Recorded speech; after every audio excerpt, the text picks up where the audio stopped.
प्रणाम, नमस्ते, सुप्रभात delegates, a very warm and energetic welcome on the first day of the World Hindu Economic Forum 2025. We are proud and excited to host this landmark global gathering here in Mumbai. Bharat's financial powerhouse, a city that never stops dreaming, building and leading. और हमारे मुख्यमंत्री महोदय श्री देवेंद्र फडणवीस जी हमारे मध्य पधार चुके हैं। जोरदार तालियों से स्वागत कीजिए मुख्यमंत्री महोदय का।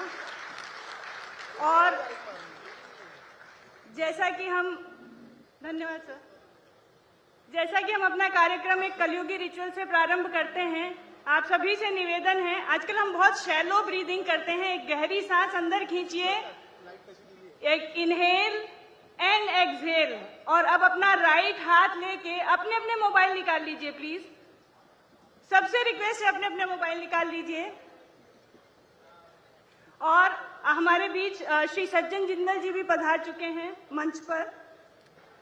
मेरा सभी से निवेदन है, अपने अपने मोबाइल निकालकर प्लीज फ्लाइट मोड में डाल दीजिए ताकि हम आज के कार्यक्रम पे फोकस कर सकें।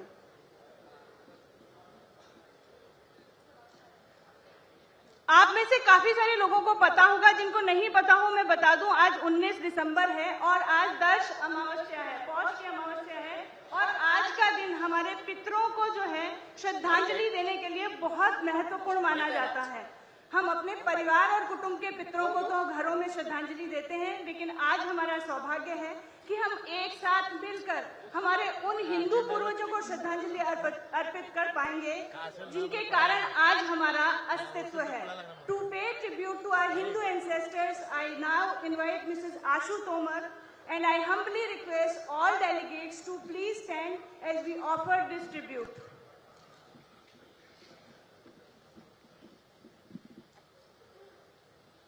Deepa ji.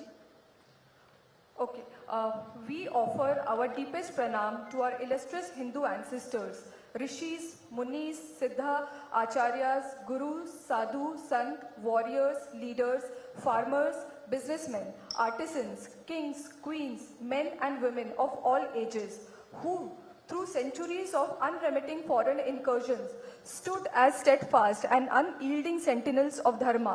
With unwavering courage, they embraced sacrifice, martyrdom, and confronted death with divine resolve, and rose in valiant defense of our civilization, culture, and people in the darkest epochs of our history.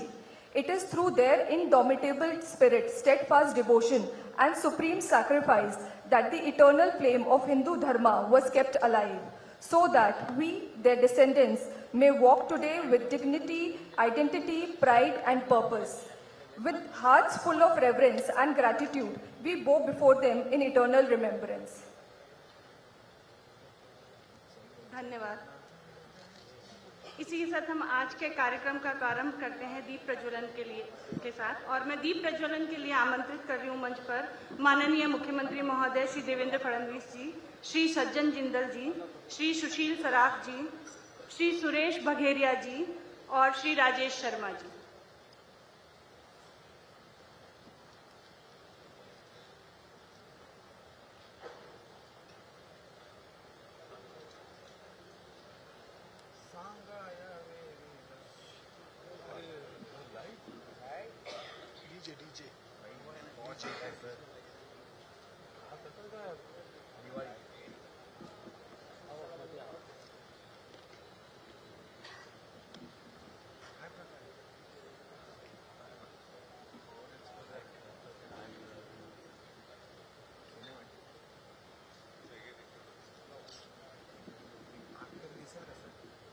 शुभं करोति कल्याणम् आरोग्यं धन संपदा शत्रुबुद्धि विनाशाय दीप ज्योति नमोस्तुते, दीप ज्योति नमोस्तुते, दीप ज्योति नमोस्तुते।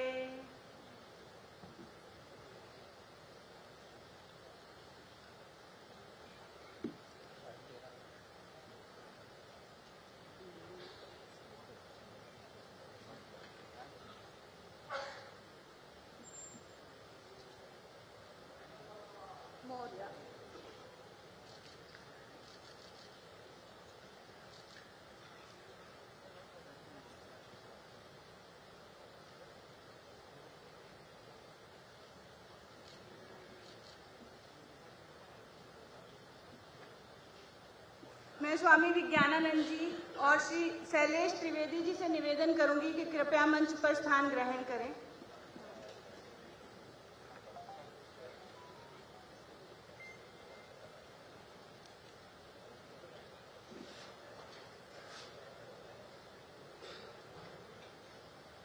Dear delegates, over the next 2 days, we will bring together leaders, innovators, and experts across industries to share ideas, exchange insights, and collectively shape the future.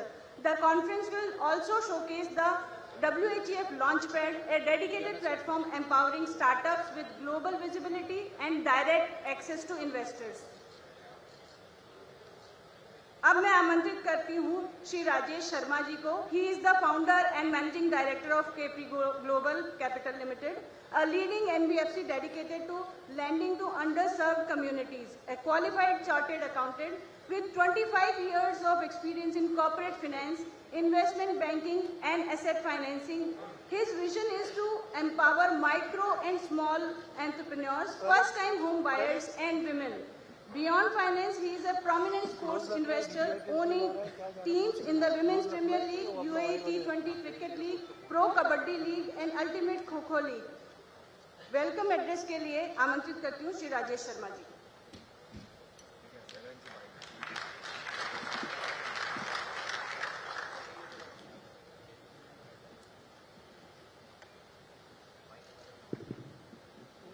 माननीय मुख्यमंत्री श्री देवेंद्र जी फडणवीस जी, भारतीय उद्योग जगत के leading industrialist and visionary leader Shri सज्जन जी, स्वामी विज्ञानानंद जी, विश्व भर से आए उद्योग नेता, निवेशगण, आदरणीय अतिथिगण, आप सभी का World Hindu Economic Forum 2025 Mumbai में मैं आपका हार्दिक स्वागत करता हूं।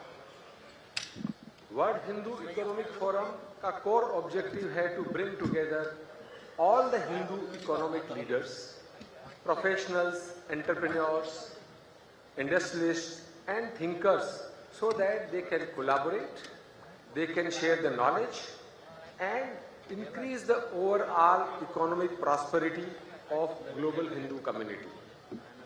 आज का ये क्षण केवल एक सम्मेलन की शुरुआत नहीं है, यह उस भारत की घोषणा है जो एक निर्णायक, प्रभावशाली और एक विश्व के भविष्य निर्माण में एक अहम भूमिका निभाने जा रहा है। आचार्य चाणक्य ने अर्थशास्त्र के एक मूल सिद्धांत दिया है, कोश मूलो ही राजस्य, अर्थात राज्य की शक्ति का मूल उसकी अर्थव्यवस्था है। चाणक्य यहीं नहीं रुकते, वे आगे कहते हैं सुखस्य मूलम धर्म है, धर्मस्य मूलम अर्थ है, अर्थस्य मूलम राज्यम, राज्यस्य मूलम इंद्रिय जय।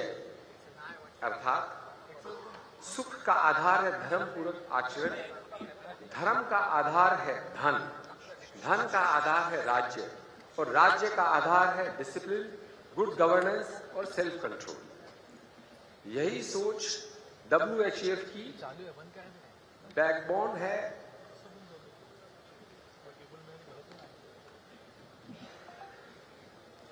इस वर्ष की थीम है इनोवेशन, सेल्फ रिलायंस, प्रॉस्पेरिटी।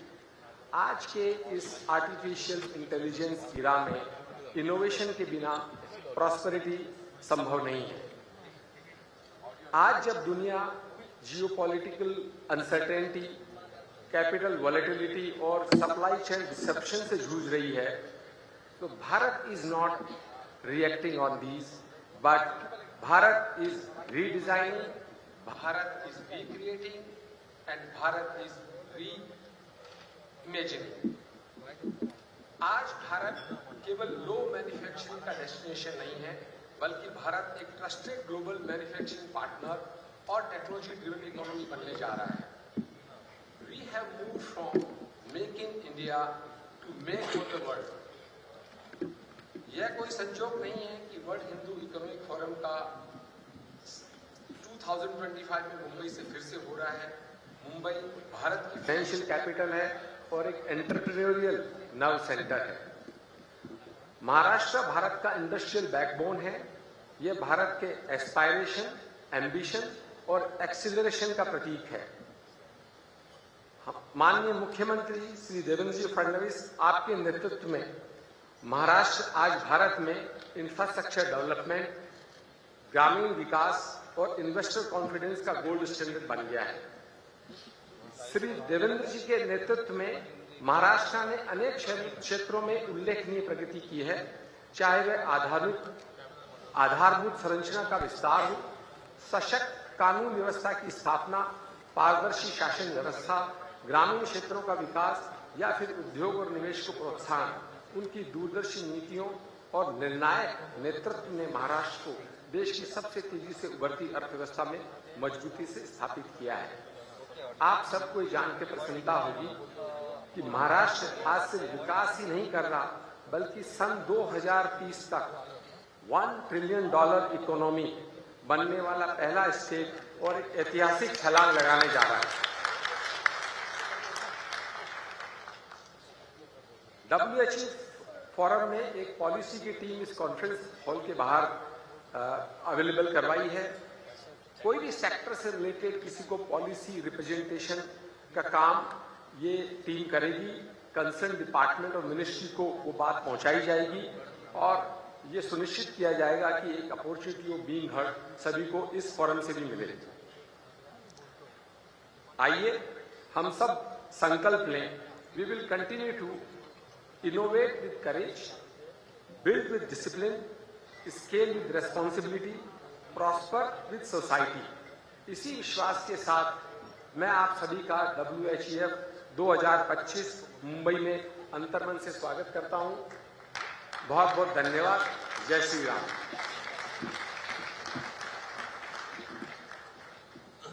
धन्यवाद राजेश जी। हम लोग यहाँ पर जो लोग एकत्र हुए हैं वो अलग अलग शहरों से आए हैं, अलग अलग इंडस्ट्री सेक्टर से बिलोंग करते हैं, लेकिन एक चीज हम सब में कॉमन है और वो कॉमन चीज जो है वो एक सूत्र है जो हम सबको एक साथ बांधता है और उस सूत्र का नाम है स्वामी विज्ञानानंद जी। It's my honor to invite Swami Vijnanand Ji to shed light on the purpose of the World Hindu Economic Forum and the philosophy of Hindu economy. Swami Ji is a sannyasi and IITian, strategist and organizer of the Hindu Renaissance. He is the author of the Hindu Manifesto and the visionary behind the World Hindu Congress and the World Hindu Economic Forum.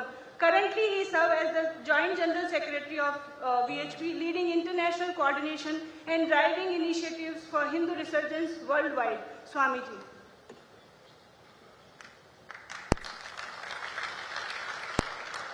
नमस्ते। सबको सुनाई दे रहा है? देवेंद्र जी, सज्जन जी, राजेश जी और शैलेश जी और आप सब इस वर्ल्ड हिंदू इकोनॉमिक फोरम में आज सुबह सुबह सब लोग इकट्ठे हो गए हैं। वर्ल्ड हिंदू इकोनॉमिक फोरम के बारे में राजेश जी ने बता दिया है। मैं बता रहा हूं, हम वर्ल्ड हिंदू इकोनॉमिक फोरम और हिंदुओं का पर्पस क्या है। हम बोलते हैं सर्वे भवन्तु सुखिना, यही प्रार्थना करते हैं ना, सर्वे भवन्तु सुखिना। सर्वे भवन्तु सुखिना कब होगा? जब सबके पास जेब में पैसा होगा। गरीब भी के पास जो है ना सर्वे भवन्तु सुखिना नहीं होगा। चाणक्य का एक सूत्र बोल रहे थे, सबसे बड़ा सूत्र है सुखस्य मूलम धर्म, धर्मस्य मूलम अर्थ। सुख का मूल क्या? धर्म है। अधर्म से सुख नहीं होता है और उसका मूल क्या? अर्थ है। बिना इकोनॉमी के कुछ बढ़ता नहीं है। आज दुनिया में हम बार बार चर्चा करते हैं अमेरिकन इकोनॉमी इतनी बड़ी है, चाइनीज इकोनॉमी बड़ी है, हम भी 5th लार्जेस्ट इकोनॉमी बन रहे हैं। पहली बात इकोनॉमी की बात करते हैं। इसलिए मैं सभी लोगों को बोलता हूं कि दुनिया में दर्शन, फिलॉसफी, डांस, ड्रामा, भांगा, डांडिया कुछ भी करते रहो, जब तक आप इकोनॉमी नहीं तो कोई पूछने वाला नहीं है। तो वर्ल्ड हिंदू इकोनॉमिक फोरम का मेन पर्पज है कि भारत कैसे प्रॉस्पेरस हो। दुनिया में जानते हो आज भी लगभग 160 करोड़ लोग गरीब हैं। 160 करोड़ लोग गरीब हैं। भारत में 1990 से पहले हमारी जब इकोनॉमी ओपन हो रही थी 91 में, थैंक्स टू नरसिम्हा राव जी, उन्होंने हमारी इकोनॉमी ओपन किया। उसमें 43% पॉपुलेशन, यानी 43 करोड़ लोग गरीबी रेखा से के नीचे थे। ये हमारी दुर्दशा हो गई थी। उस समय इस देश को 2% हमारा ग्रोथ होता था तो कांग्रेसी इकोनॉमिक्स हमें चिढ़ाया करते थे हिंदू ग्रोथ रेट। 1991 में नरसिम्हा राव जी ने इकोनॉमी ओपन कर दिया, जिसको मैं बोलता अनसैकलिंग ऑफ द इकोनॉमी। बहुत ज्यादा कुछ नहीं है, जिसको अनसैकलिंग ऑफ द इकोनॉमी किया, वही देश था, वही बिजनेसमैन थे, सब हवा पानी धरती पहाड़ सब कुछ वही था। लेकिन आपने बंधन खोल दिए, वही economy second fastest economy of the world हो गया था अटल जी के टाइम में। ये क्या है? हमारे लोगों में एंटरप्रेन्योर स्पिरिट है। 2014 में जब हमारा देश के अंदर गरीबी, मैं इसलिए बता रहा हूं 2014 बता रहा हूं कि उस समय नरेंद्र भाई प्रधानमंत्री बने थे, उस समय भी हमारे यहां लगभग मैं बता रहा हूं 27 करोड़ लोग गरीबी रेखा के अंदर थे, गरीब थे। पिछले 10-11 सालों में आज जानते हो लगभग हमने 25 करोड़ लोगों को गरीबी रेखा से बाहर निकाल दिया। पहली बार इतिहास में, मॉडर्न हिस्ट्री में, पूर्वजों की बात नहीं कर रहा हूं कि जब हम वर्ल्ड का 33% वर्ल्ड जीडीपी करते थे और दुनिया मिलाकर हम वर्ल्ड का 49% वर्ल्ड जीडीपी करते थे, उस समय की बात नहीं कर रहे। पहली बार हुआ है कि हमारी अर्थव्यवस्था में 5% के लगभग गरीब लोग रह गए थे। इसका अर्थ हमें इनको भी बाहर निकालना है। लेकिन ये बाहर तब निकलेंगे भाई, ये चैरिटी दान धर्म से केवल नहीं निकलेगा। ये तब तक नहीं निकलेगा जब तक सब लोगों के अंदर प्रॉस्पेरिटी, वैसा पॉलिसी फ्रेमवर्क जिसके अंदर government, ministers, bureaucrats, industries, businessman सबको, मीडिया, जुडिस सबको उस दिशा में बढ़ना होगा कि भारत एक दिन समर्थ सक्षम राष्ट्र बन जाए। जैसा कि नरेंद्र भाई बोलते 2014 में हमें विकसित भारत बनना है। ये हमारा डिटर्मिनेशन है, ये सबको मिलकर करना होगा। मैं इसलिए बता रहा हूं कि सेकेंड वर्ल्ड वॉर के बाद, द्वितीय विश्व युद्ध के बाद जापान बर्बाद हो गया था। किसी ने सुजुकी से पूछा what is your next ambition? अब तो वर्ल्ड का super power, military super power नहीं बन पाया, तो उन्होंने बोला कि our next ambition is to become economic super power of the world, और वो बन गए। जैसा दृष्टि होता वैसा बन जाते थे, हमें वैसा ही करना है। और हमारे यहां वेल्थ क्रिएशन के पीछे क्या उद्देश्य है? हमारे पूर्वज कहते हैं सतहस्त समाहार सहस्त्रहस्त संकीर्ण, कि 100 हाथ से धन कमाओ और 1000 हाथ से शेयर करो। ये हिंदू इकोनॉमी का उद्देश्य है। ऐसा दुनिया में नहीं है। मैं लोगों को बोलता हूं कैपिटलिस्ट क्या कहता है? कैपिटलिस्ट वेल्थ जनरेशन की तो बात करता है, शेयरिंग की बात नहीं करता। सोशलिस्ट बांटने की बात करता है, जनरेशन की बात नहीं करता। हिंदू कहता है पहले, ये मैं नहीं कह रहा हूं, ये वेद में लिखा सतहस्त समाहार, पहले 100 हाथ से कमाओ, 1000 हाथ से शेयर करो। ये हमारे प्रिंसिपल है। और ये कैसे होगा? जब से वर्ल्ड हिंदू इकोनॉमिक फोरम बना है 2012 से ही हम इस पर काम कर रहे हैं कि जब तक Hindu businessman world wide market में जाके अपने सामान नहीं बेच पाएंगे तब तक नहीं होगा। उस कहते हैं ग्लोबल मार्केट एक्सेस होना चाहिए। अमेरिका है, साउथ अमेरिका में बहुत कम है, साउथ अमेरिका है, पूरा अफ्रीका ग्रोइंग है, एशिया है, सब जगह मार्केट है। अगर मार्केट पर आपका कंट्रोल नहीं होगा, एक्सेस नहीं होगा, तो ग्रोथ नहीं होगा। क्योंकि घर के अंदर ही बेचते रहोगे तो आपको बहुत ज्यादा ग्रोथ नहीं होगा। और खासकर जो ट्रम्प टैरिफ के बाद तो हमारा ग्लोबल मार्केट एक्सेस और डाइवर्सिफिकेशन की बात बहुत ज्यादा ही रिलेवेंट हो गया। आप लोगों को ज्यादा याद आ रही है। बोले स्वामी जी आप पहले बोलते थे, अब हो रहा है। मैंने कहा ये आवश्यक है। तो मार्केट एक्सेस बहुत जरूरी है। क्यों? कि वर्ल्ड ट्रेड में 32% 32 ट्रिलियन 32 ट्रिलियन का वर्ल्ड ट्रेड है। उस वर्ल्ड ट्रेड 32 ट्रिलियन में हमारा अभी जानते हो कितना है? 900 मिलियन। तो अभी बहुत लंबे जान, हार्डली 3% है हम। चाइना जो हमारा नेक्स्ट डोर कंपटीटर है, नेबर है और झगड़ालू भी हमसे, उसका 6 ट्रिलियन का एक्सपोर्ट है। 15% वर्ल्ड ट्रेड में है और 20% वर्ल्ड जो मैन्युफैक्चरिंग करता है, मैन्युफैक्चरिंग आउटपुट देता है। तो हमारा टारगेट होना चाहिए कि नेक्स्ट 10-15 साल में हम वहां तक पहुंच जाए, तभी हम विकसित भारत की ओर आगे बढ़ सकते हैं। दूसरा चीज है अफोर्डेबल कैपिटल। भारत में अभी भी कैपिटल जो है ना बहुत महंगा है। आप लोग बिजनेसमैन, मैं तो साधु आदमी हूं, मैं तो कोई बिजनेस नहीं करने जाती, मेरा तो साथ किताब पढ़ा हुआ है। आज भी बिजनेस में कैपिटल बहुत ही महंगा है और कैपिटल का शॉर्टेज है। एडवांस इकोनॉमी में भारत से 3 गुना सस्ता कैपिटल अवेलेबल है। जब तक फाइनेंशियल इकोसिस्टम नहीं बनेगा, माइक्रोसॉफ्ट, गूगल, नेटफ्लिक्स, ये सब जो है ना बैंक के पैसे से नहीं बने हैं, ये बैंक के पैसे से नहीं बने। वहां तो देखो बूट लेवल पे इन्वेस्टमेंट मिल जाता है, एंजल इन्वेस्टर है, ग्रोथ फंड है, वहां पे डिस्टेंस फंड है, पता नहीं कितने फंड है। यहाँ अभी अभी थोड़ा थोड़ा शुरू हुआ है कि केवल आईटी में जाते हैं, बाकी कहीं क्षेत्र में नहीं जाता है। तो जब तक भारत को तेजी से आगे बढ़ना है तो हमें अफोर्डेबल कैपिटल की एक्सेसिबिलिटी सभी लेवल के सब बिजनेसमैन को होनी चाहिए। तीसरी चीज है एडॉप्शन ऑफ द टेक्नोलॉजी। ये भी थोड़ा हमारा भी पीछे, काफी पीछे, पिछले 10 सालों में तो काफी बड़ा है। मैं इसलिए बता रहा हूं, China 18 lakh international patent file करता है। अमेरिका, चाइना अब अमेरिका से आगे निकल गया है, 5 लाख करता है। जापान लगभग 4.25 लाख करता है। अभी भारत में इंटरनेशनल पेटेंट 76,000 है। तो आप सोच सकते कितना बड़ा गैप है। तो हमें इस एरिया में कि बिना टेक्नोलॉजी के काम चलने वाला नहीं है। आपकी मैन्युफैक्चरिंग होना चाहिए, आपका डिजाइन, डेवलपमेंट, पेटेंट होना चाहिए। नहीं तो फिर आप केवल क्या करते हो मुझे बताने की जरूरत नहीं है। लोग कहेंगे फिर अपनी खिंचाई कर रहे हो तुम। दूसरी चीज है skill man power, knowledge capital. मैं इसलिए बता रहा हूं, 2003 में तरुण खन्ना ने एक आर्टिकल लिखा था, फॉरेन पॉलिसी जो हार्वर्ड की, कैन इंडिया ओवरटेक चाइना, क्या भारत चाइना को पिछाड़ सकता है? तो उसने बोला कि मैं जब लिखा तो भारत का कोई भी आदमी, न बिजनेसमैन, न डिप्लोमेट, न मिनिस्टर, कोई मेरे से मिलने नहीं आया। चाइना ने अपना डिप्टी प्राइम मिनिस्टर हमारे पास भेजा मिलने के लिए, और उसने कहा कि हाउ यू कैन राइट, कैसे आप लिख सकते हो? उस समय चाइना की इकोनॉमी भारत से 3 गुनी बड़ी थी, आज तो 5 गुनी बड़ी हो गई है।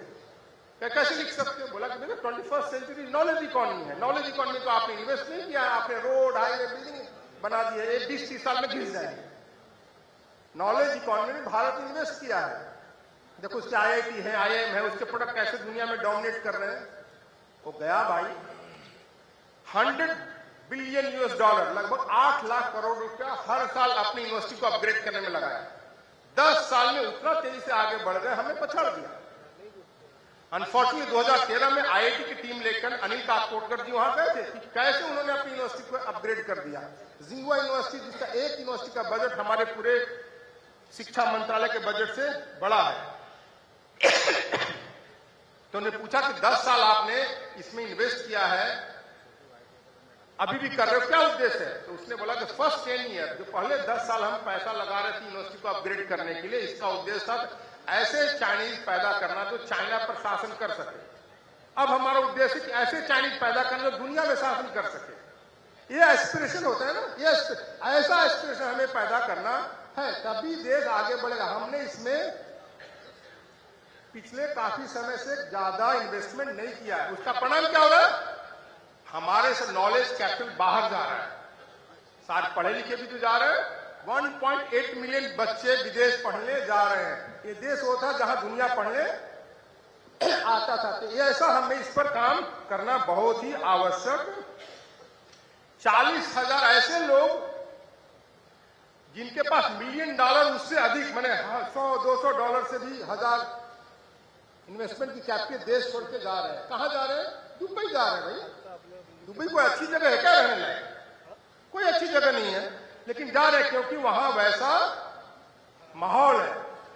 मैं बार बार कहता हूं कि आज के कलयुग में, मॉडर्न टाइम में, इकोनॉमी में टैलेंट, टेक्नोलॉजी, कैपिटल, इसको आप अट्रैक्ट कर सकते, कंट्रोल नहीं कर सकते। तो ऐसा वातावरण इस देश के अंदर होना चाहिए।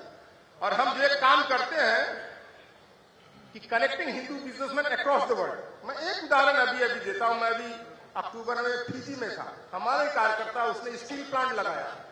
उसको स्टील प्लांट के लिए बिलेट चाहिए था।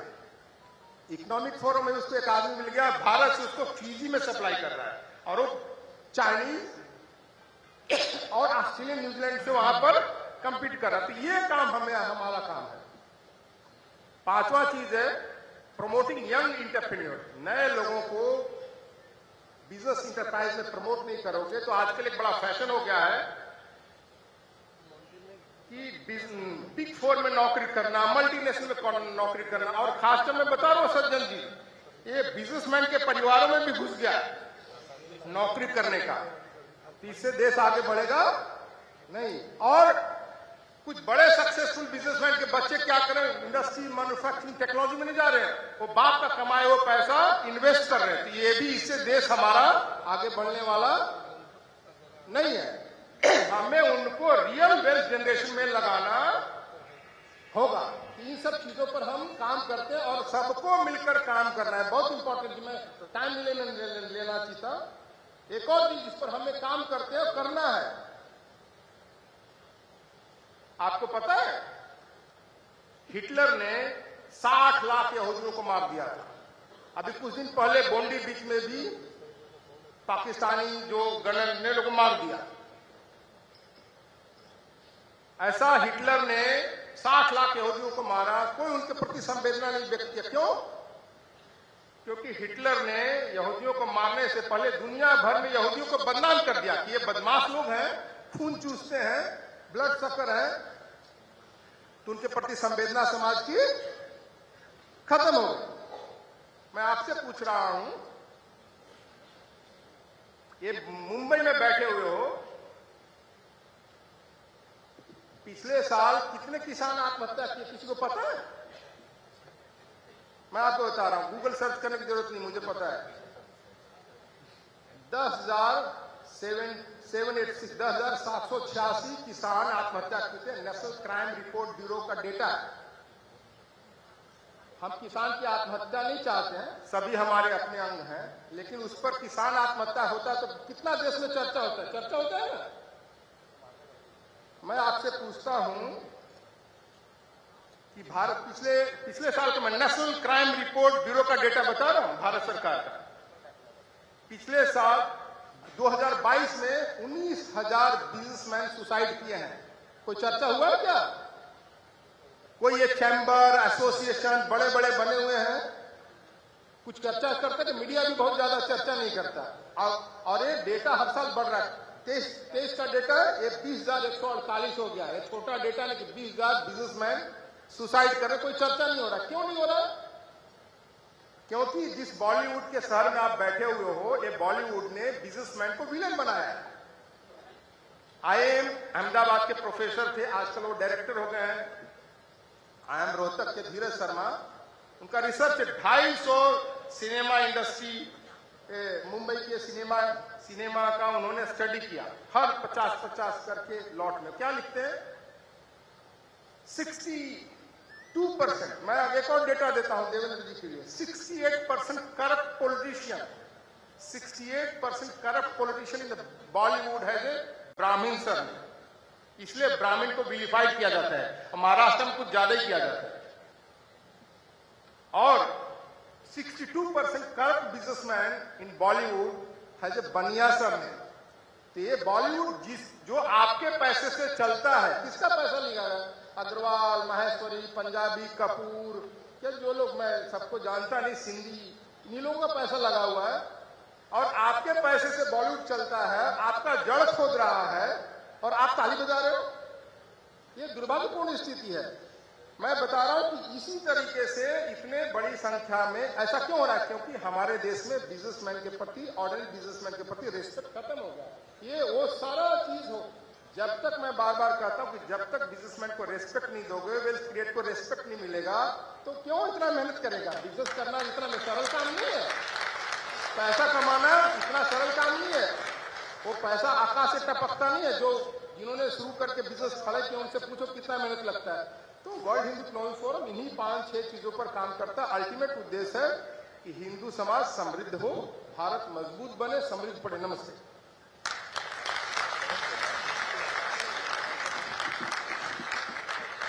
धन्यवाद स्वामी जी। हाँ, हॉलीवुड कहता है हमारे पास आयरन मैन है, तो समय है ना हमारे पास, हम भी जवाब दे सकते हैं कि हमारे पास सज्जन जिंदल जी हैं।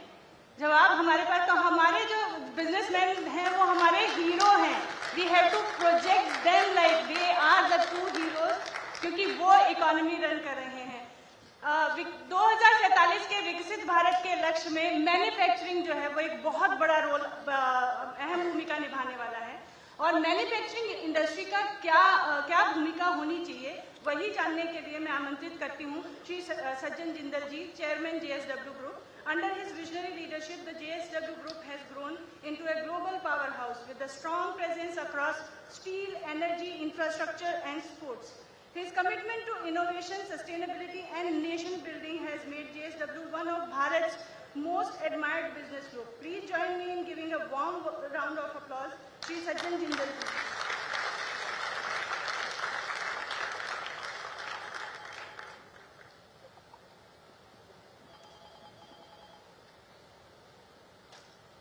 आदरणीय और यशस्वी हमारे महाराष्ट्र के मुख्यमंत्री श्री देवेंद्र फडणवीस जी, स्वामी विज्ञानंद जी, Rajesh Sharma ji, colleagues from industry, ladies and gentlemen, and people from the press, नमस्कार। आज यहाँ पर विश्व हिंदू इकोनॉमिक फोरम के अंदर मुझे निमंत्रण दिया गया, मुझे बुलाया गया, मैं उनका बहुत आभारी हूँ। This is a great event और आप सब यहाँ पर आज अलग अलग प्रांतों से, अलग अलग शहरों से आप यहाँ पर आए हैं। तो सब स्वामी जी को और चीफ मिनिस्टर साहब को सुनने के लिए। तो मुझे जो आज टॉपिक दिया गया है वो है कि Atmanirbhar Bharat through strong manufacturing. I belong to the manufacturing discipline. मैं खुद भी इंजीनियर हूँ और मैं खुद बिलीव करता हूँ कि हम भारत को स्ट्रॉन्ग बनाएंगे थ्रू मैन्युफैक्चरिंग, क्योंकि हमारी जो इकोनॉमी है वो बहुत ज्यादा स्क्यू हो गई है towards services. 60%, 65% of our GDP is relying on services. और मैन्युफैक्चरिंग जो कि पहले 17, 18, 19% पे चली गई थी, अब आज गिरकर वो 15 से भी कम आ गई है। तो if we have to make a strong Bharat, अगर हमको अपने देश को बहुत मजबूत बनाना है, जैसा स्वामी जी ने बताया कि उन्होंने बहुत अच्छी तरह से कंपेयर किया चाइना को और इंडिया को, कि कैसे वहां पर जो पेटेंट्स उन्होंने कितनी तेजी से बढ़ाए, तो हमको बिल्कुल वैसे ही करना पड़ेगा। We are a country of 1.4, 1.45 billion people, 145 crore लोग हैं, and we are very young, very strong people. हमारी एजुकेशन लेवल बहुत अच्छी है और हमारे अंदर बहुत जबरदस्त एम्बिशन है। जो हमारी नेक्स्ट जनरेशन है, जो यूथ है हमारे देश का, वो बहुत एम्बिशियस है, बहुत एस्पिरेंट है। उनको सब पता है कि दुनिया में क्या हो रहा है और उनको ये भी पता है कि हम ये करके दिखाएंगे। तो इसलिए मैन्युफैक्चरिंग के ऊपर हमको बहुत बड़ा एक देश को और हम सबको मिलकर मैन्युफैक्चरिंग के ऊपर बहुत तेजी से काम करना है। यहाँ देवेंद्र फडणवीस जी बैठे हैं, तो महाराष्ट्र आप सबको पता है हमारे देश का मैन्युफैक्चरिंग के अंदर नंबर 1 प्रांत है। सबसे बड़ा देश है, प्रांत है महाराष्ट्र, और वो केवल अपने आप नंबर 1 नहीं बन गया। उसको बनाने के लिए देवेंद्र जी जैसे लोग लगे हुए हैं रात और दिन। मैं आपको बताऊं, पिछले साल दावोस के अंदर मैंने महाराष्ट्र चीफ मिनिस्टर देवेंद्र जी के साथ में MOU साइन किया था 3 लाख करोड़ का, और उसके अंदर अलग अलग प्रोजेक्ट बनाए गए थे। MOU साइनिंग करना एक बात है, लेकिन उसको एक्चुअल में कन्वर्ट करना इनटू रियलिटी, ये एक बड़ी बात होती है। क्योंकि MOU साइन करना तो एक पेपर के ऊपर ब्लैक एंड व्हाइट होता है, उसमें लिखा, नंबर आपने लिखा, उन्होंने लिखा और हमने साइन कर दिया और एक फोटोग्राफ बन गई।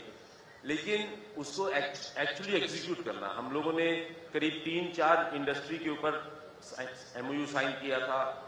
इलेक्ट्रिक व्हीकल बनाने का, इलेक्ट्रिक ट्रक्स और बसेस बनाने का, गढ़चिरौली में माइनिंग करने का और बहुत बड़ा स्टील प्लांट लगाने का, ऐसे अलग अलग डोलवी के अंदर स्टील प्लांट का एक्सपेंशन करने का, हर प्रोजेक्ट के ऊपर एक्शन लिया गया है। और हर प्रोजेक्ट जो 3 लाख करोड़ की इन्वेस्टमेंट JSW ग्रुप कर रहा है मैन्युफैक्चरिंग के अंदर, हर एक के ऊपर एक्शन हुआ है और उसके ऊपर जबरदस्त तेजी से काम हो रहा है। तो जो मेन मुद्दा है मैन्युफैक्चरिंग का, वो ये है कि manufacturing is a long term investment. it needs a lot of confidence, it needs a lot of hard work, it needs a lot of responsibility. तो अगर हम ये चीज करते हैं तो हम मैन्युफैक्चरिंग को तेजी से बढ़ा सकते हैं और हमको बढ़ाना पड़ेगा। आज जो हम 15% से कम हमारी जीडीपी की मैन्युफैक्चरिंग हो गई है, प्रधानमंत्री जी नरेंद्र मोदी जी ने टारगेट रखा है। उन्होंने आते ही जब 2014 में वो प्रधानमंत्री बने थे, उनका पहला जो उन्होंने हमारे देश को एक मोटो दिया था, अगर आपको याद होगा, वो था मेक इन इंडिया।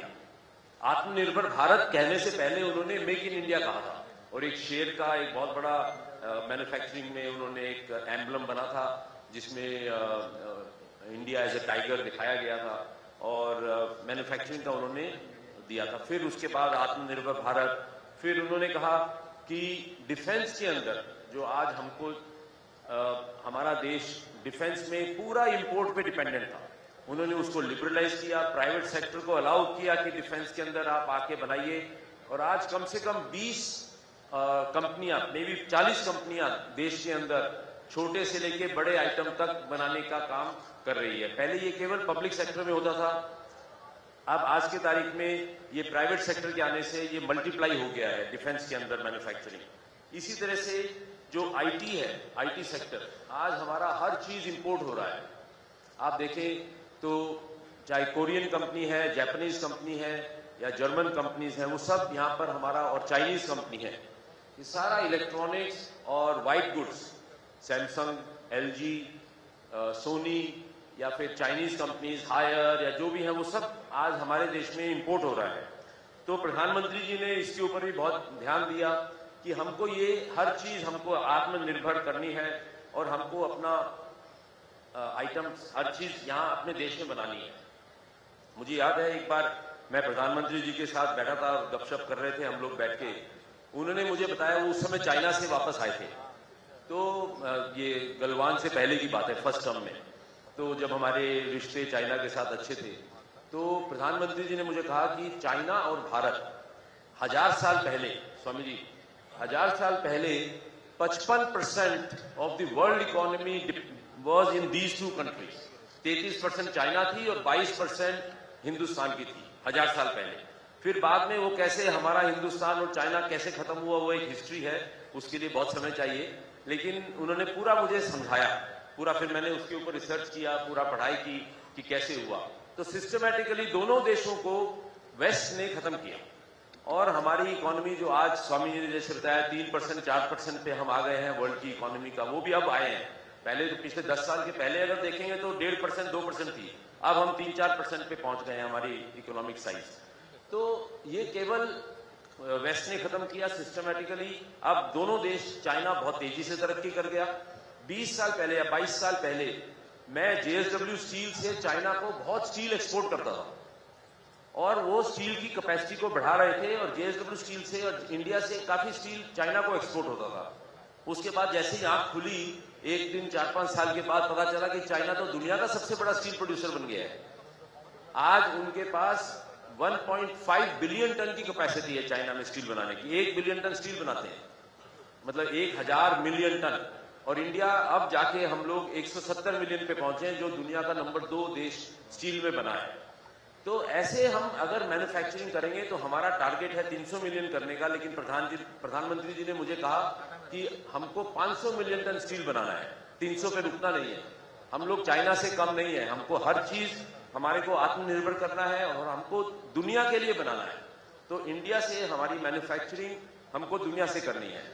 तो मैं आज आपका यहाँ बहुत समय नहीं लूंगा क्योंकि हम सब यहाँ प्रधानमंत्री जी को सुनने के लिए, मुख्यमंत्री जी को सुनने के लिए यहाँ आए हैं। और ये भी मुंह से गलत निकला, लेकिन देखिए एक दिन ये भी सच होगा कि हमारे मुख्यमंत्री जी, ऐसा होता है हमारे हिंदू उसमें बोला हुआ है कि मुंह से कोई बात निकलती है तो वो पता नहीं सरस्वती अपनी जबान पे बैठी है या क्या है, तो ऐसा भी होता है। तो हमको अपना जो मैन्युफैक्चरिंग है, आप सब मैन्युफैक्चरिंग वर्ल्ड से यहाँ ज्यादातर लोग बैठे हैं और हमारे अंदर बहुत ताकत है। हमारे अंदर जो हमारा यंग जनरेशन है वो बहुत मैन्युफैक्चरिंग करने के लिए तैयार बैठा है। तो हम लोग मिलकर इस देश को महान बनाएं, हमारी मैन्युफैक्चरिंग को हम आगे बढ़ाएं क्योंकि सर्विसेज तो अपने आप आगे बढ़ेगी। जैसे जैसे मैन्युफैक्चरिंग बढ़ेगी, लोगों को जॉब ज्यादा मिलेगा, तो सर्विसेज अपने आप बढ़ेगी। तो मैं इन्हीं शब्दों के साथ यहाँ पर अपना वक्तव्य को विराम देता हूँ। आपका बहुत बहुत धन्यवाद और जय हिंद।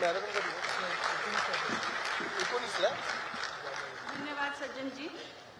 प्रधानमंत्री श्री नरेंद्र मोदी जी ने इस बात का विश्वास जताया कि विकसित भारत 247 के विजन में महाराष्ट्र की भूमिका अहम होगी।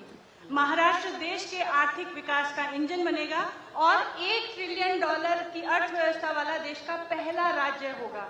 और बड़ी बात यह है कि महाराष्ट्र देश का पहला ऐसा प्रदेश जिसकी अर्थव्यवस्था $500 बिलियन हो चुकी है, के आंकड़े को पार कर चुका है। और जहां भारत की अनुमानित विकास दर 7.3% है, महाराष्ट्र की जो है वो 9% है। और इसका पूरा श्रेय जिनको जाता है, अब मैं उन्हीं को आमंत्रित करने जा रही हूँ, महाराष्ट्र के माननीय मुख्यमंत्री श्री देवेंद्र फडणवीस जी। He is a visionary leader with decades of dedicated public service. From being the youngest mayor of Nagpur to serving as chief minister, he has played a pivotal role in driving infrastructure growth, good governance and inclusive development across Maharashtra. Metro man, विकास के पर्याय, महाराष्ट्र की लाडकी बहनों के भाऊ और युवाओं के देवा भाऊ, माननीय मुख्यमंत्री श्री देवेंद्र फडणवीस जी। सभी को नमस्कार। मंच पर आसीन वर्ल्ड हिंदू इकोनॉमिक फोरम के फाउंडर स्वामी विज्ञानंद जी, भारत के विश्वविख्यात उद्यमी JSW ग्रुप के चेयरमैन सज्जन जिंदल जी, वर्ल्ड हिंदू इकोनॉमिक फोरम 2025 के ऑर्गेनाइजिंग कमेटी के चेयरमैन भाई राजेश शर्मा जी, शैलेश त्रिवेदी जी, मंच पर उपस्थित और इस सभागार में उपस्थित सभी महानुभाव, बहनों और भाइयों, मुझे बहुत खुशी है कि आज फिर एक बार मैं annual world Hindu Economic forum की कॉन्फ्रेंस में उपस्थित हूँ। पिछले वर्ष दिसंबर के महीने में मैं इस कार्यक्रम में उपस्थित हुआ था और आज फिर एक बार आप सभी के बीच उपस्थित होते हुए मुझे बहुत हर्ष है। इस बार हम लोगों ने इस कॉन्फ्रेंस की जो थीम रखी है, इनोवेशन, सेल्फ रिलायंस और प्रॉस्पेरिटी, मुझे ऐसा लगता है कि भारत की आज जो अर्थव्यवस्था की दिशा है, उस दिशा को डिफाइन करने वाली इस प्रकार की इस थीम के ऊपर हम सब लोग मिलकर आज मंथन कर रहे हैं। हम सभी लोग जानते हैं कि जब हम हिंदू की बात करते हैं तो ये केवल एक पूजा पद्धति नहीं है, एक विचार है, एक जीवन पद्धति है, एक बहुत ही प्राचीन इस प्रकार की व्यवस्था है जिस व्यवस्था ने हजारों वर्षों तक हमारी सभ्यता को जीवित रखा। आज दुनिया इस बात को मानती है कि जिनको दुनिया की प्राचीन सभ्यताएं समझा जाता था, वो सारी की सारी सभ्यताएं 2000, 3000, 4000 साल पुरानी वो समाप्त हुई। उनमें से कोई भी कंटिन्यूअस सिविलाइजेशन के रूप में हमको दिखाई नहीं देती। केवल एक सिविलाइजेशन है, केवल एक सभ्यता है जो हमारी भारतीय सभ्यता है, जिसको सरस्वती सिंधु सभ्यता भी कहा जा सकता है, जिसको हिंदू सभ्यता भी कहा जा सकता है, जिसको भारतीय सभ्यता भी कहा जा सकता है।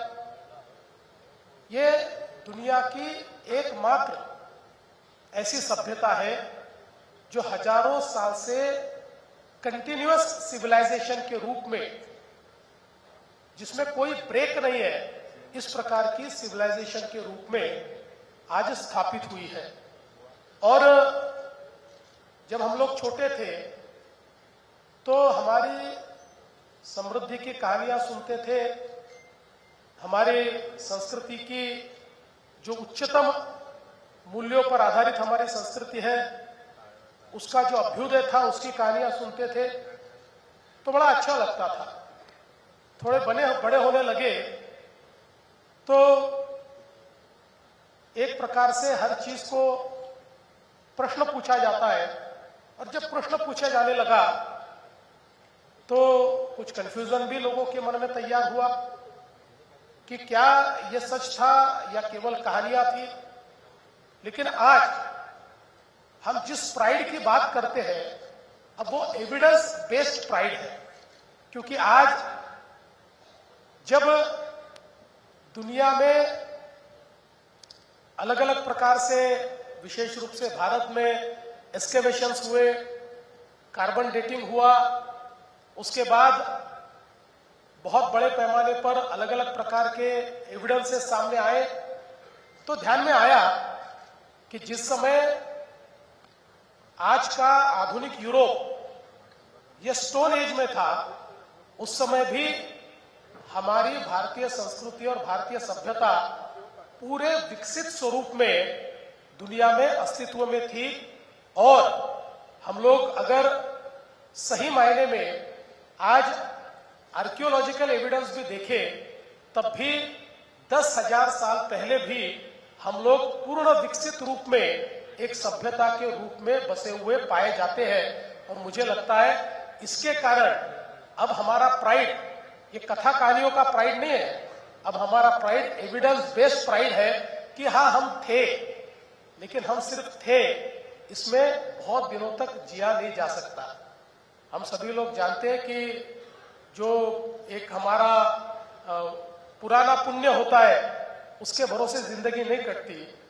उस प्राइड को हम हथियार बना सकते हैं, उस प्राइड को आत्माभिमान का एक उसकी एक व्यवस्था हम तैयार कर सकते हैं, और उसके भरोसे हम लोग उस स्वाभिमान के भरोसे, उस कॉन्फिडेंस के भरोसे आने वाले दिनों में फिर एक बार उन ऊंचाइयों तक पहुंच सकते हैं।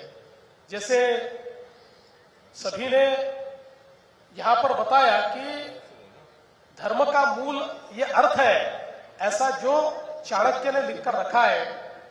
आज हम लोग देखते हैं कि दुनिया में जो समृद्ध देश है वही दुनिया चलाते हैं, उन्हीं का विचार चलता है, उन्हीं की भाषा चलती है, उन्हीं के आचरण चलते हैं, उन्हीं का संगीत चलता है। इसलिए हमें एक प्रकार से समृद्ध देश के रूप में अपने आप को स्थापित करना होगा। और जैसा आज की थीम में इनोवेशन की बात होती है, तो हम लोग तो इनोवेटर्स ही हैं, क्योंकि वैदिक काल से अगर हम लोग हमारे विचारों को देखें तो हमारे सारे विचारों में इनोवेशन हमको दिखाई पड़ता है। जिस प्रकार का खगोल और भूगोल जो दुनिया को कभी पता ही नहीं था, वो हमारे वेदों में या जो प्री वैदिक हमारे जो स्क्रिप्चर्स है उसमें दिखाई पड़ता है। वो शायद आज के जमाने में उस प्रकार के खगोल को खंगालने के लिए, उस प्रकार के खगोल का उपयोग करने के लिए सुपर कंप्यूटर को उपयोग में लाना पड़ता है। लेकिन बिना सुपर कंप्यूटर के हमारे उस समय के संशोधकों ने, इनोवेटर्स ने उस चीज को एक प्रकार से समझा था, उसके साइंस को समझा था, और उस माध्यम से हमारे पूरे विचारों को डेवलप करने का काम किया था। और आज जब हम इनोवेशन की बात करते हैं तो ये भी बहुत सही है कि हम लोग अब 5th इंडस्ट्रियल रिवॉल्यूशन में जा रहे हैं। और ये 5th इंडस्ट्रियल रिवॉल्यूशन जो है ये पूरे तरीके से आज इनोवेशन बेस्ड इस प्रकार का इंडस्ट्रियल रिवॉल्यूशन है। और मुझे ऐसा लगता है कि सज्जन जी ने जो बात कही ये बहुत सही है कि मैन्युफैक्चरिंग ये एक प्रकार से अर्थव्यवस्था की रीढ़ की हड्डी है भी और होनी भी चाहिए। लेकिन धीरे धीरे मैन्युफैक्चरिंग और सर्विसेज इसमें जो एक लाइन थी वो लाइन भी समाप्त हो रही है, और इनोवेशन के कारण ये दोनों चीजें एक प्रकार से 5th इंडस्ट्रियल रिवॉल्यूशन में बिल्कुल एक दूसरे के साथ आगे बढ़ने वाली है। और विशेष रूप से 4th इंडस्ट्रियल रिवॉल्यूशन को हमने एक तरीके से कैच करने की कोशिश की, लेकिन फिर भी हम लोग उसमें उतने तत्परता के साथ उसको कैच नहीं कर पाए। लेकिन मैं ऐसा मानता हूं कि जो 5th इंडस्ट्रियल रिवॉल्यूशन है उसको पूरे तरीके से लीड करने की ताकत ये भारत में है, ये हमारे इनोवेटर्स में, ये हमारी अर्थव्यवस्था में है। और विशेष रूप से आज जब डेटा और एआई ये पूरे तरीके से हर क्षेत्र को डिसरप्ट कर रहा है, आज अर्थव्यवस्था के तीनों क्षेत्र जो है, चाहे वो एग्रीकल्चर हो, चाहे मैन्युफैक्चरिंग हो या सर्विसेज हो, इन तीनों क्षेत्रों को जिस प्रकार से डेटा और एआई डिसरप्ट कर रहा है, मुझे ऐसा लगता है कि उसमें एक बहुत बड़ा मौका ये भारत को आज है। अभी अभी एआई टूर पर जब सत्या नडेला आए थे मुंबई में, तो उस समय सत्या नडेला जी ने जो हमारे सामने प्रेजेंटेशन किया, उसमें उन्होंने कहा कि 2030 में गिटहब पर सबसे बड़ी डेवलपर कम्युनिटी भारतीय होगी, उसमें चाइना चौथी होगी, भारत की जो डेवलपर कम्युनिटी है वो पहले नंबर पर होगी। और हम एक प्रकार से ये जो एआई डेवलपर्स इकोनॉमी है उसको पूरे तरीके से डोमिनेट कर सकते हैं। आज भी गिटहब पर जो दुनिया का सबसे बड़ा प्लेटफॉर्म है, इस पर आज भी सबसे बड़ी कम्युनिटी के रूप में भारत उभर रहा है। और मुझे ऐसा लगता है कि ये जो डिसरप्शन आज एआई के कारण आने वाला है, जिससे एफिशिएंसी बढ़ने वाली है, जिससे बहुत बड़े पैमाने पर हम लोग कह सकते हैं कि नेचर ऑफ बिजनेस ये बदलने वाला है, ये आज का इनोवेशन है। और इस इनोवेशन में अगर हम भारतीय जो जिस प्रकार से हमने सिलिकॉन वैली को डोमिनेट किया, उसी प्रकार से अगर हम लोग अब इस इनोवेशन को डोमिनेट करेंगे, तो मुझे ऐसा लगता है कि आने वाले दिनों में निश्चित रूप से, चाहे वो मैन्युफैक्चरिंग का क्षेत्र हो, चाहे वो एग्रीकल्चर का क्षेत्र हो, चाहे वो सर्विसेज का क्षेत्र हो, सारे क्षेत्रों में एक बड़ा इंपैक्ट हम लोग भारतीय कर पाएंगे, ऐसा मेरा पूरा विश्वास है। और जहां तक हमारी दूसरी थीम है सेल्फ रिलायंस की, वो भी बहुत महत्वपूर्ण है। देखिए, हम लोग एक समय था कि स्वदेशी की बात करते थे, और स्वदेशी महत्वपूर्ण ही है। स्वदेशी के सिवाय कोई देश ये आगे नहीं बढ़ सकता। और भारत जैसा देश जिसको दुनिया मार्केट के रूप में देखती है, उस देश को 140 करोड़ लोगों के देश को अगर हम आत्मनिर्भर नहीं बना पाए, तो मुझे ऐसा लगता है कि इससे बड़ी कोई भूल नहीं होगी। इसीलिए हमारे प्रधानमंत्री जी ने आत्मनिर्भर भारत का जो एक रास्ता चुना है, इस रास्ते में स्वदेशी की परिभाषा ये आज क्या है, तो हमारे देश में जो बनता है, कौन बना रहा है, ये अगले स्टेप में देखेंगे। पहले स्टेप में हमने ये देखना है हमारे देश में जो बनता है वो स्वदेशी है, क्योंकि इस देश में पैसा लग रहा है, इस देश में रोजगार निर्माण हो रहा है, इस देश के लिए तैयार हो रहा है। तो मेक इन इंडिया भी और मेक फॉर वर्ल्ड भी, जो भी इंडिया में तैयार होता है, भारत में तैयार होता है, वो आत्मनिर्भर भारत की मैं ऐसा मानता हूं कि एक प्रकार से उसकी परिकल्पना में वो हमारे लिए बहुत महत्वपूर्ण है। इसकी अगली स्टेप निश्चित रूप से यह होगी कि भारतीय कंपनियां ही इन सारी चीजों को तैयार करें। हम अगर चाइना की हिस्ट्री को देखें, तो चाइना कोई अचानक आगे नहीं बढ़ा। हम चाइना जैसा नहीं कर सकते, लेकिन फिर भी कुछ चीजें तो हमको ध्यान में लेनी पड़ेगी। चाइना ने मूल रूप से, हम लोग जानते हैं कि जो टेक्नोलॉजी है ये सारी की सारी जापान से आई है। मेजर टेक्नोलॉजी जापान से आई, और जापान से आई हुई टेक्नोलॉजी को जिस प्रकार से उन्होंने रिवर्स इंजीनियरिंग में परिवर्तित कर दिया, खैर हम लोग उस प्रकार के लोग है भी नहीं, लेकिन मुझे ऐसा लगता है कि आज उन्होंने जिस भी तरीके से हो, क्योंकि मैं जापान ज्यादा जाता हूं, जापान से मेरे वहां पर मेरे संबंध भी अच्छे हैं, तो हमेशा वहां पर इस बात का उनकी सारी बड़ी कंपनियों को दुख होता है कि हम लोगों ने सबसे ज्यादा इन्वेस्टमेंट ये चाइना में किया, और हमारी टेक्नोलॉजी को कॉपी करके अब चाइनीज लोगों की कंपनियां हमसे आगे बढ़ गई और हम लोग पीछे रह गए। इस प्रकार का मलाल ये जापानीज कंपनियों में मुझे हमेशा दिखाई पड़ता है। लेकिन मैं ऐसा मानता हूं कि टेक्नोलॉजी जब आती है, तो भारत में तो इस प्रकार के हमारे इनोवेटिव माइंड्स है कि जिनको कॉपी करने की जरूरत नहीं है। टेक्नोलॉजी को समझकर हम लोग बहुत अच्छे तरीके से आज भारत में जो हमारी आत्मनिर्भरता है, उस आत्मनिर्भरता की ओर बड़े पैमाने पर जा सकते हैं। और इसलिए मुझे लगता है कि आज जिस भी प्रकार से टेक्नोलॉजी आती है उसका स्वागत हमने करना चाहिए। और विशेष रूप से एक बात अच्छी है कि जब से हमारे प्रधानमंत्री जी ने टेक्नोलॉजी लाते समय टेक्नोलॉजी ट्रांसफर की भी कई शर्तें रखी हुई है। तो कई क्षेत्रों में आज जो हमें इनोवेशन दिखाई पड़ता है या आत्मनिर्भरता दिखाई पड़ती है, विशेष रूप से सज्जन जी ने जिसकी बात की, हमारा डिफेंस का क्षेत्र, इसमें भी टेक्नोलॉजी ट्रांसफर के कारण मुझे ऐसा लगता है एक बेस हमको मिला और उस बेस के ऊपर हमारे भारतीय इनोवेटर्स ने जिस प्रकार से चीजें बनानी शुरू की, आज दुनिया को यह आश्चर्य लगता है जिस प्रकार की टेक्नोलॉजीज को हम तैयार कर रहे हैं। तो भारत में ये ताकत हमारे पास है, हम लोग इस चीज को जानते हैं और इस चीज को करने का हम लोग प्रयास भी करते हैं। और आने वाले दिनों में एक और बहुत अच्छी बात है कि भारत एक ऐसा देश है कि जिस देश पर सबका विश्वास है। आज चीन ने तरक्की बहुत की है और मुझे ऐसा लगता है कि जिस प्रकार से उन्होंने अपने देश की अर्थव्यवस्था को मजबूत किया है, ये दुनिया के सामने एक उदाहरण है। लेकिन फिर भी दुनिया का चीन पर विश्वास कम है। चीन की जो एक प्रकार से एक्सपेंशन करने की आदत है, चीन की जिस प्रकार से अलग अलग देशों को फाइनेंस करके फिर उनकी अर्थव्यवस्था पर कब्जा करने की जो एक चीन की व्यवस्था है, इस व्यवस्था के कारण चीन के ऊपर अब थोड़ा विश्वास कम है। और मैं ऐसा मानता हूं कि हमारा सबसे बड़ा एडवांटेज आज क्या है? हमारा एडवांटेज ये है कि हमारे देश के नेतृत्व पर और हमारी संस्कृति पर दुनिया का विश्वास है।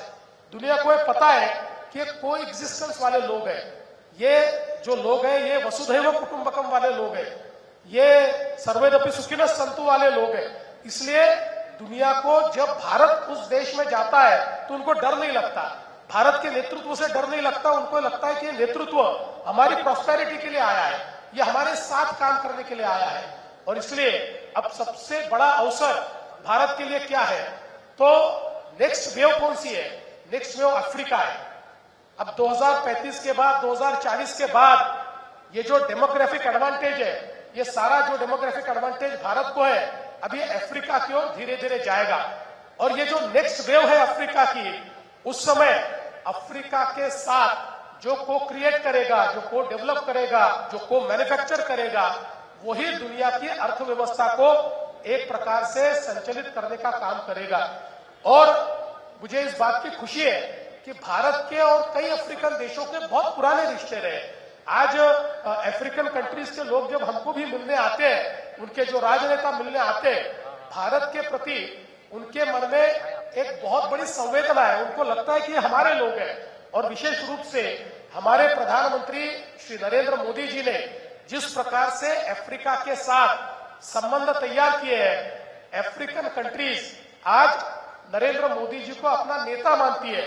वो मानती है कि हमारी जो आवाज है वो दुनिया में अगर कोई रख सकता है तो मोदी जी रख सकते हैं। और मैं तो आपको कहना चाहता हूं कि हमारे मुंबई में अभी जल्दी ही एक बहुत ही न्यू मुंबई में आइकॉनिक बिल्डिंग तैयार होने वाली है।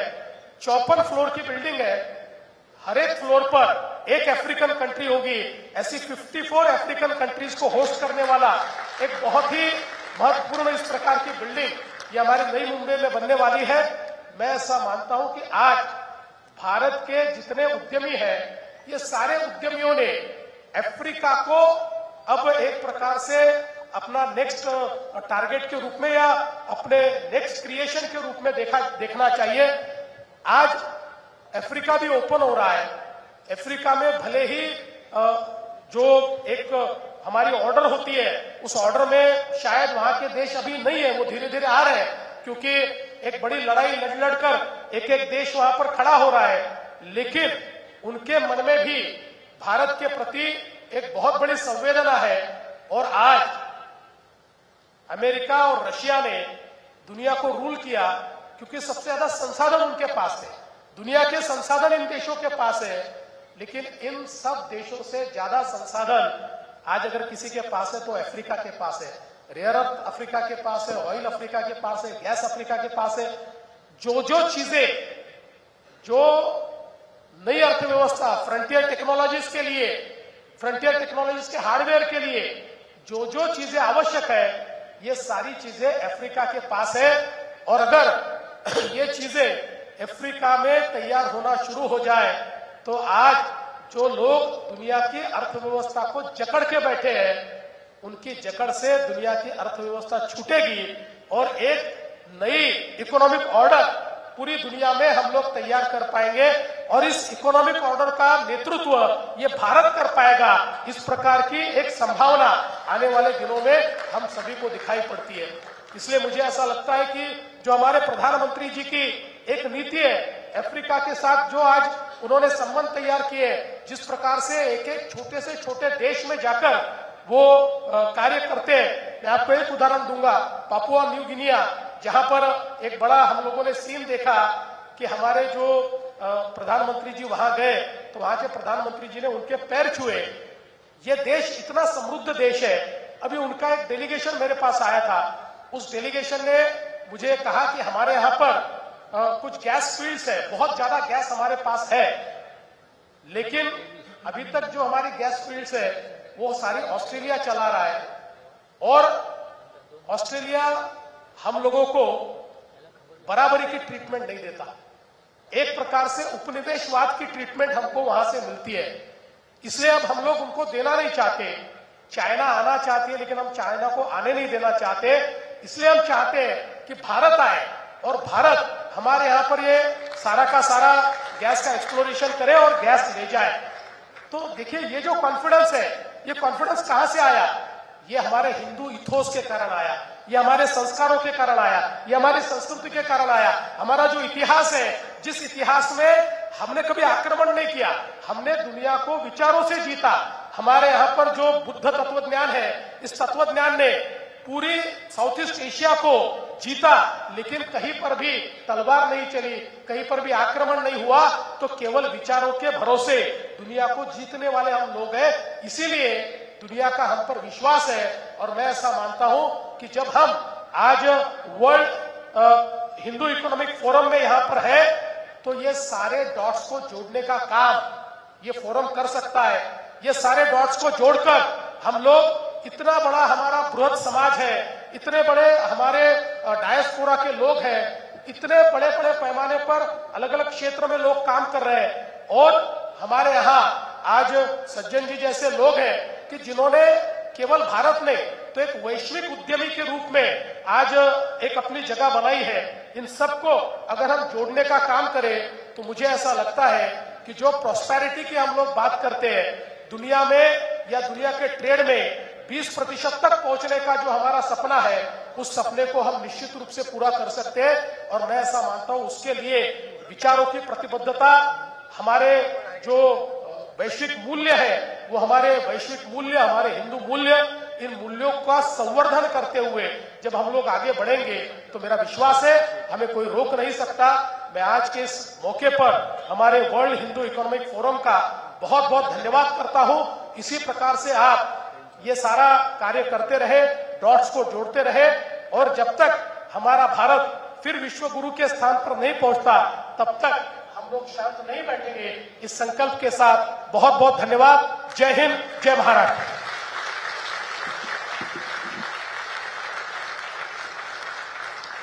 धन्यवाद मुख्यमंत्री महोदय। अब मेरे पास एक शुभ समाचार है। वर्ल्ड हिंदू इकोनॉमिक फोरम के इसी मंच से Shree cement announces its intent to invest 2000 crore in Maharashtra और श्री सीमेंट के चेयरमैन श्री हरिमोहन बांगड़ जी हमारे बीच उपस्थित है। मैं उनसे निवेदन करती हूँ कि मंच पर जो है मुख्यमंत्री महोदय को लेटर ऑफ इंटेंट जो है वो प्रस्तुत करें।